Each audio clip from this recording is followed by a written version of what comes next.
I thought I was done with him. I thought walking away meant freedom, that the pain would fade once I closed the door behind him.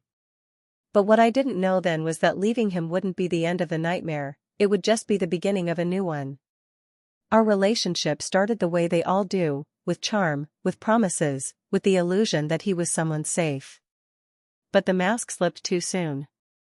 He wasn't kind. He wasn't gentle. He wasn't the man I thought I had let into my life. No, he was something else entirely. He was rage wrapped in calm. A storm disguised as silence. He didn't yell. That would have been too easy to spot. Instead, he chipped away at me with passive-aggressive digs, subtle enough that I couldn't always catch them, sharp enough that I always felt them. If I did something he didn't like, he would punish me. Not openly, he wasn't that obvious. His punishment stretched over days, weeks sometimes. Cold shoulders, calculated silence, disappearing acts that left me questioning what I'd done wrong. And when I asked, he denied it. Always calm, always collected. Like I was imagining everything. That's how the gaslighting began. Slowly, carefully. He wanted me to believe I was losing my mind. And after a while, I did. But it didn't stop there. Rage has a way of showing itself, no matter how tightly you try to contain it. His anger bled through in the way he pushed me, shoved me, reminded me with his hands that I was smaller than him, weaker than him. When I asked for an apology, for just one word of accountability, he sneered and shrugged. Other people have done worse to you, he said, as if that erased what he had done. As if cruelty could be excused by comparison. The truth? No one had ever done worse.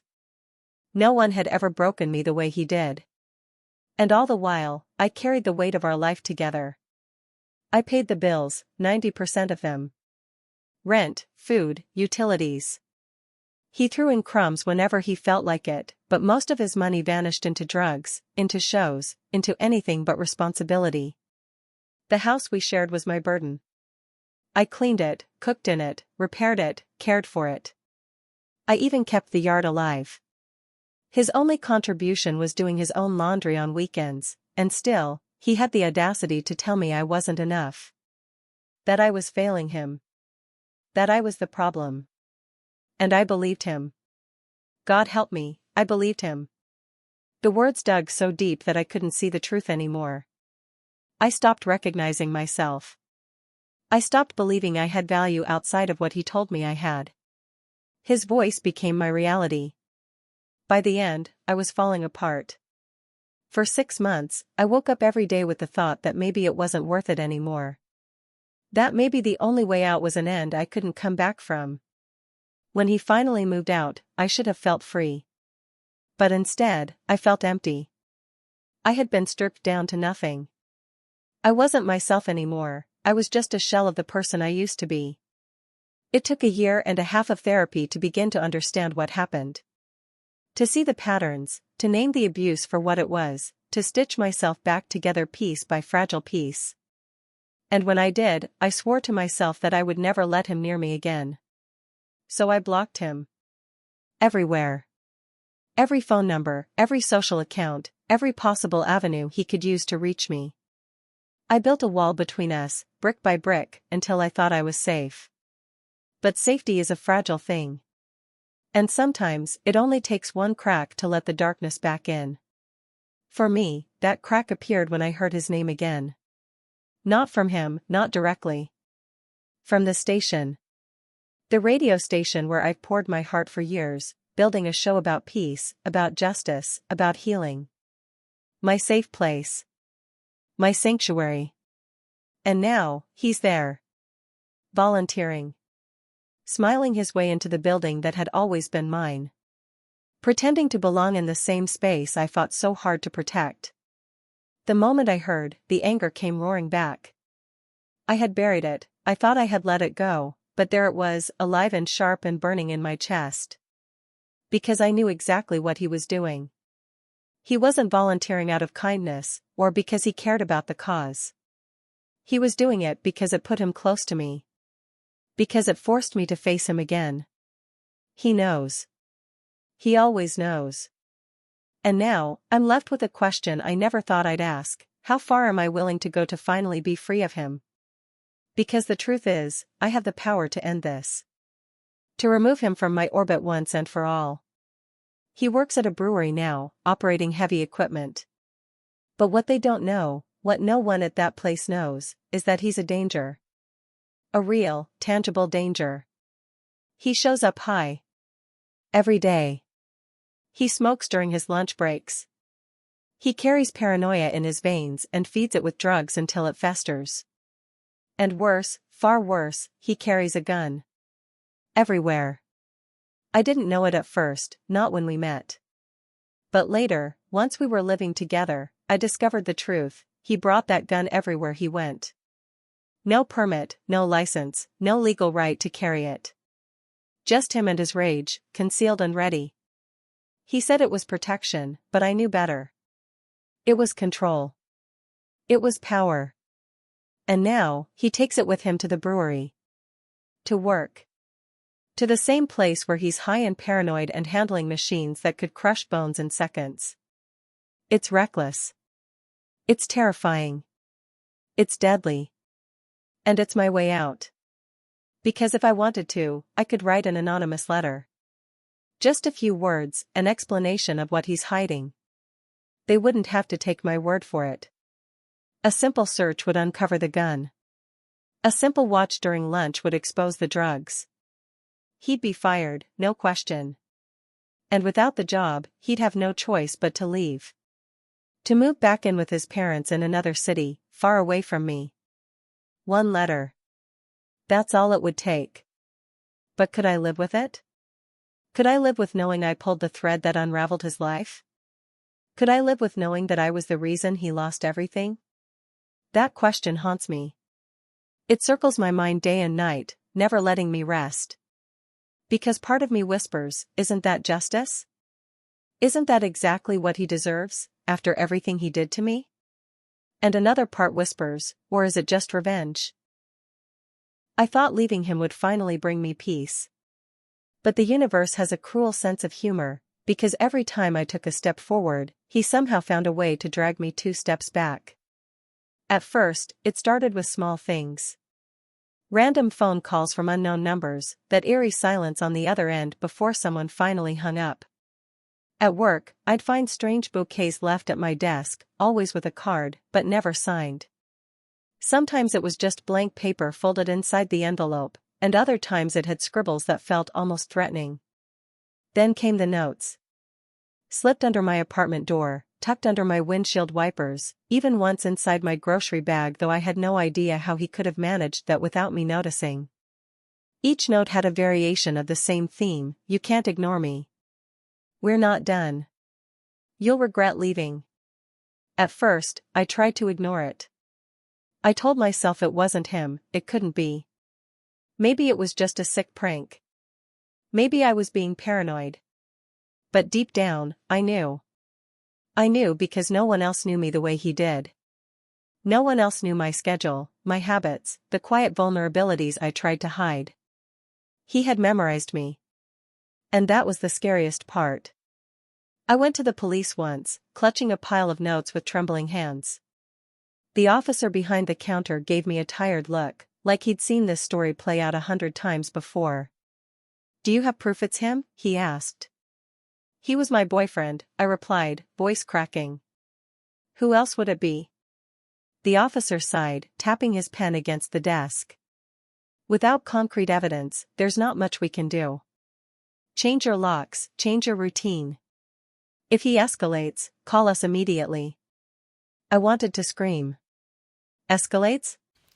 How much more did they want me to endure before it was serious enough? So, I did what survivors always do: I adapted. I moved apartments, changed my phone number, stopped visiting my favorite cafes, and even altered my commute to work. Every time I thought I was one step ahead, though, he proved me wrong. A note would appear. A bouquet would show up. And each time, I felt that invisible noose tightening around my neck. Then came the night that broke me. I was heading home late from work, the office eerily quiet after everyone else had left. As I walked into the parking garage, I heard footsteps echoing against the concrete. My pulse spiked. I told myself not to panic, that it was probably just another employee leaving, but the footsteps were steady, deliberate, following me with every turn I made. I reached my car, fumbling with the keys. My hands were shaking so badly that I dropped them, the metallic clatter echoing far too loudly. By the time I crouched to grab them, I felt it, his breath. Warm. Close. Behind me. "Miss me?" he whispered. I froze. Every muscle in my body screamed at me to run, to fight, to scream, but fear paralyzed me. Slowly, I turned my head just enough to see him standing there, his smile cruel and twisted. "I told you we weren't finished," he said softly. "You think you can just erase me? Replace me? You're mine." Something inside me snapped. I don't know where the courage came from, but I shoved him back with all the strength I had and screamed, the sound ripping from my throat like a primal battle cry. The echo startled even me. For a split second, his expression faltered, and that was all I needed. I jumped into my car, slammed the doors shut, and locked them. He pounded on the window, shouting things I couldn't even process, but my hands were already twisting the key in the ignition. The engine roared to life, and I peeled out of that garage like a hunted animal escaping its predator. I drove straight to a friend's house that night, shaking and sobbing until I couldn't breathe. That was the moment I knew, this wasn't just obsession anymore. It was war.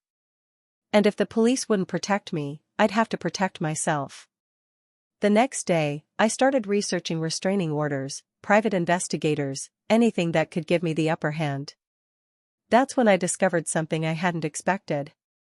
While digging through public records, I learned that he had lied about almost everything. His job, his background, even his family history, it was all a carefully crafted facade. The man I had loved didn't exist. And that realization terrified me even more.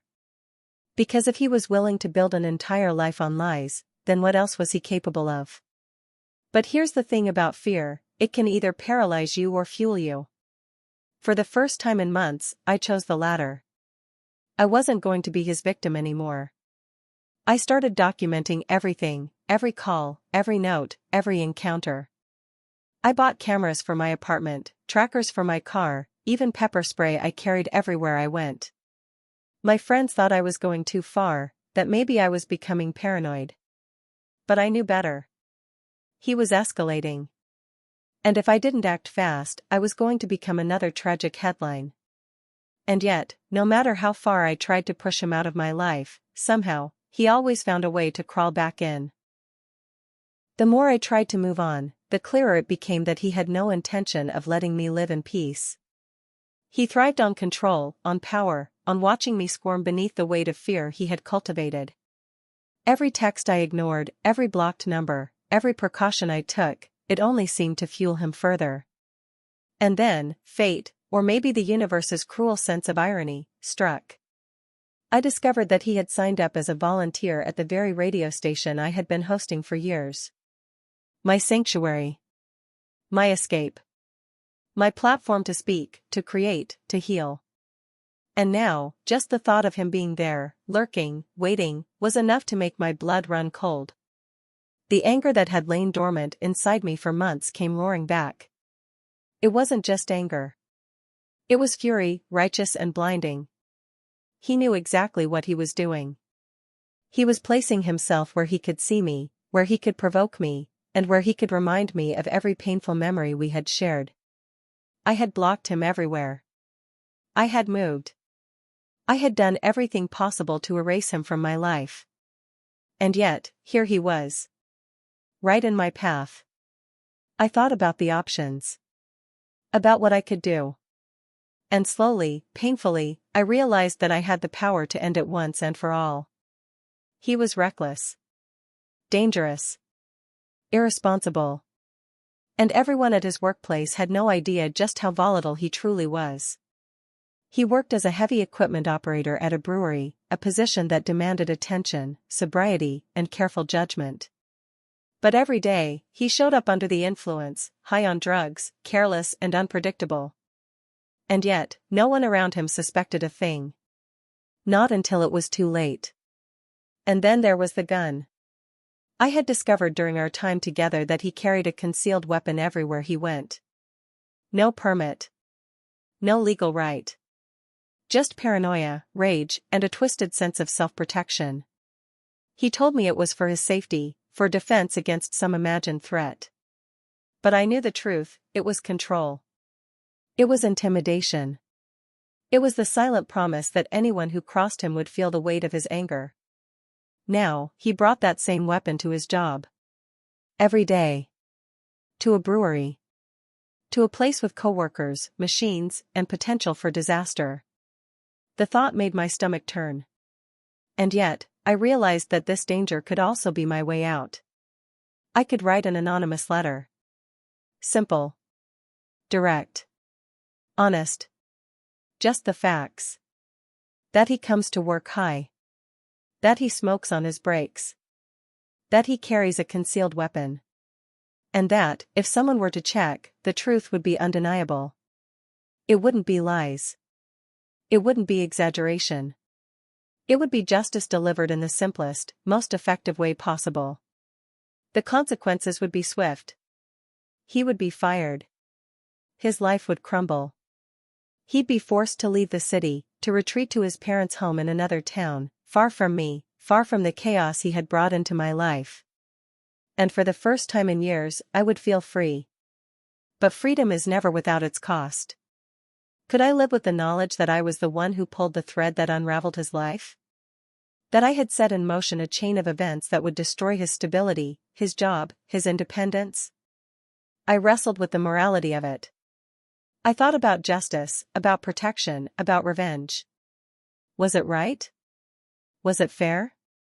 Was it even safe for me? But then I thought about the bruises he left behind, physical and emotional. I thought about the nights I cried myself to sleep, the constant fear, the self-doubt, the isolation.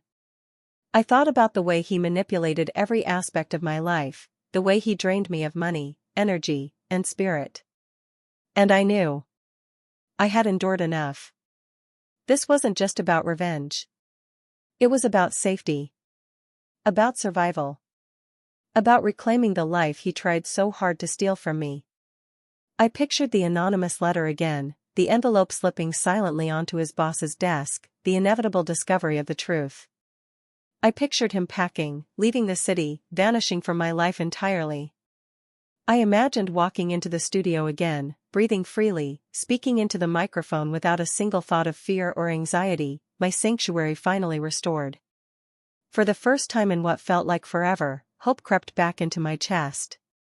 And yet, I hesitated. Because power is intoxicating. Because revenge, even in the name of justice, carries a weight that doesn't vanish. Could I bear that weight? Could I be the person who took everything away from him, even if he deserved it? The truth is, I didn't know.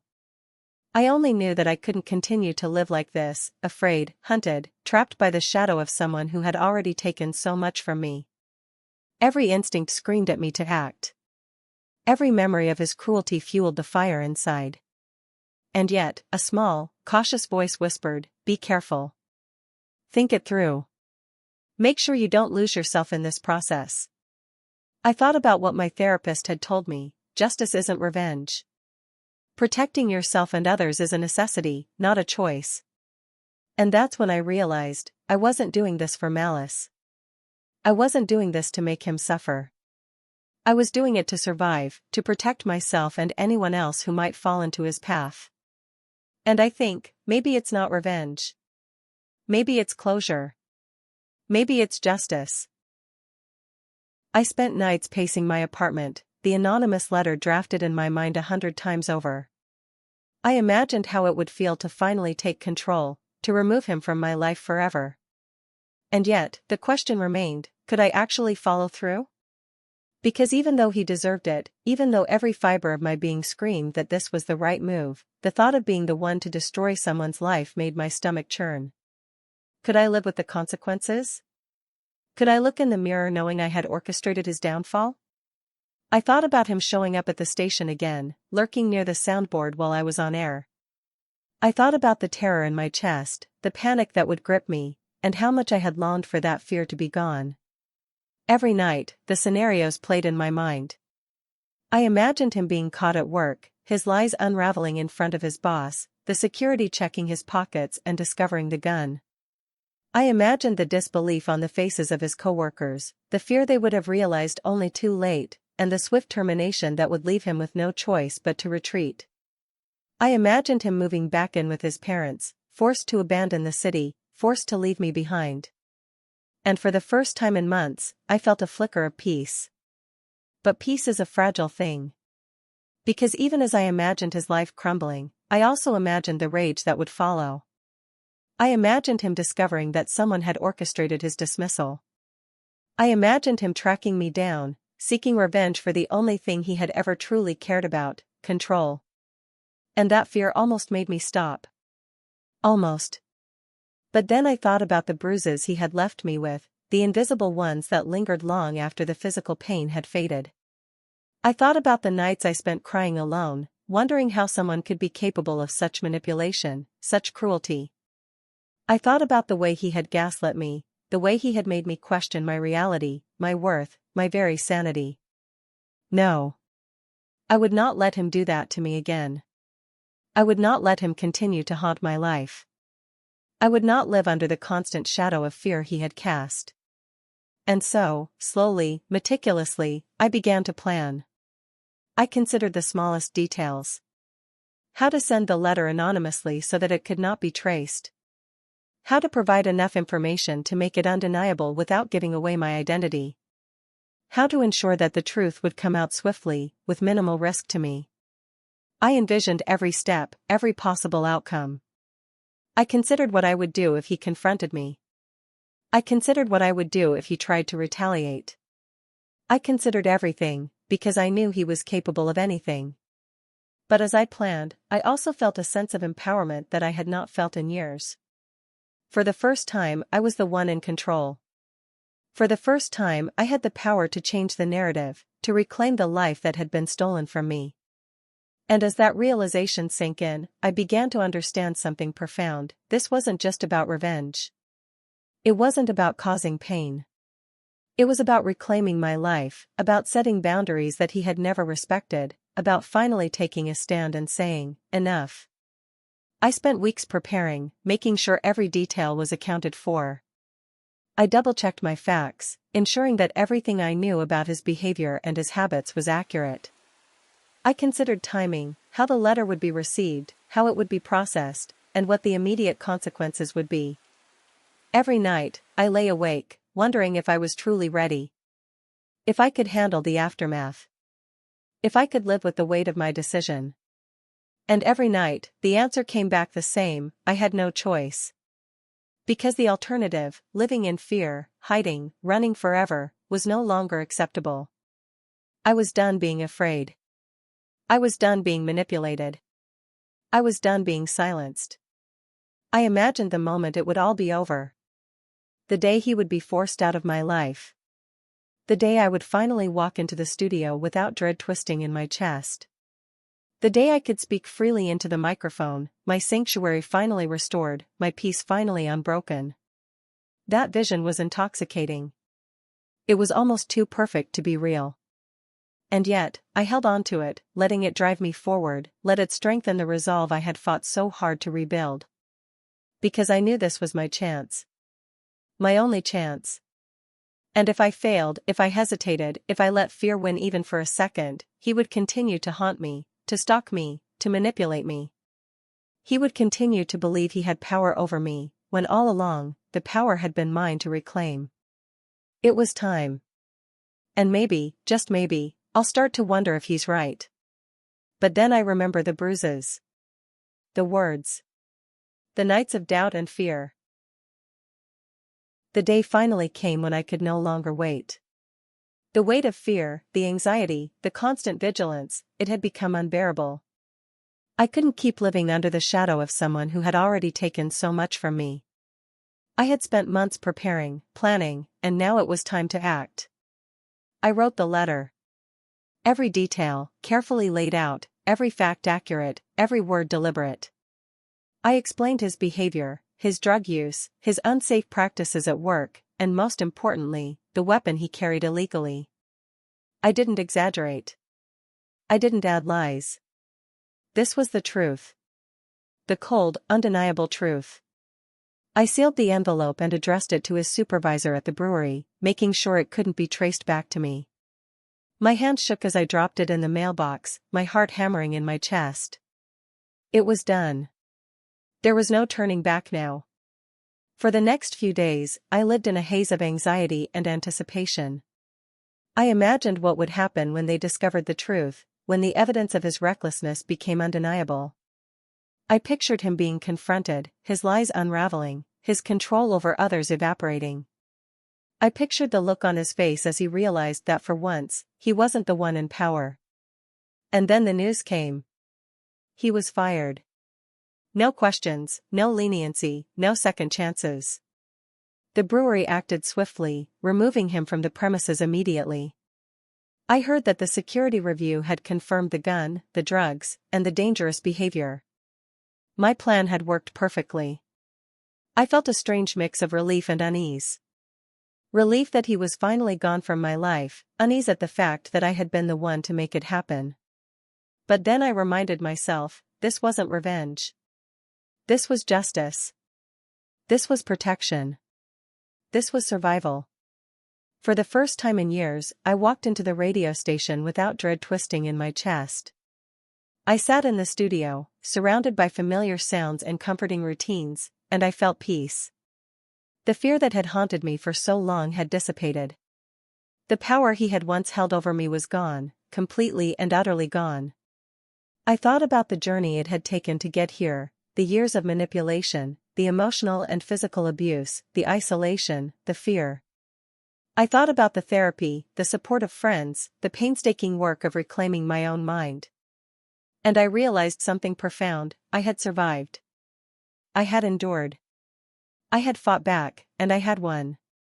But with victory came reflection. I thought about the letter, about the action I had taken to remove him from my life.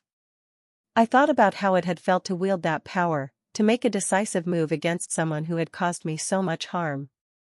And I understood that power, when used wisely, could be a force for protection, not destruction. I thought about the life that stretched ahead of me, the freedom I now had, and the lessons I had learned. I had learned that survival sometimes required courage and decisive action. I had learned that standing up for oneself could be messy and complicated, but ultimately necessary. I had learned that fear could be transformed into strength, into clarity, into justice. And in the quiet moments, when the world outside the studio faded away and I was left alone with my thoughts, I felt a profound sense of closure.